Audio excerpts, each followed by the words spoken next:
everyone, welcome to our channel, and in this video I'm going to show you how to add background image in Google Sites. So first you just need to open your Google Sites first. So here you can see this is actually my Google site. Now if you want to add a background image, then you have to first select that section where you want to add the background image, like this section, this another section, this another section here.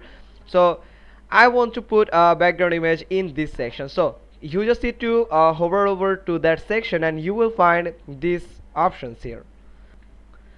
Then simply you will find this color bird icon, which will allow you to select the color of this background, and at the last you can add an image from your system.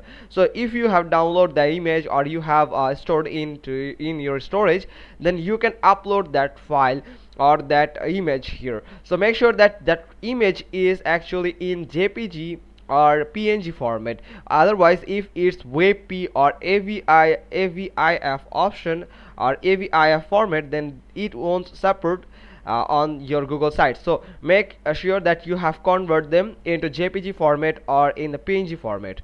So tap on upload button here, so you can see this photo here, the JPG file.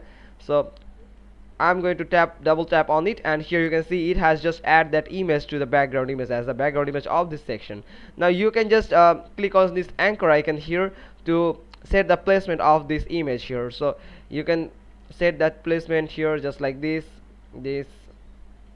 and this middle one is will allow you to set it to the mid section here. Now just like this, and I'm going to select this one. Yes, just that's how you can just easily add a background image on your Google sites. It's pretty simple. Hope you like this. If so, then give us a thumbs up, leave a comment below, and thanks for watching. Till next time.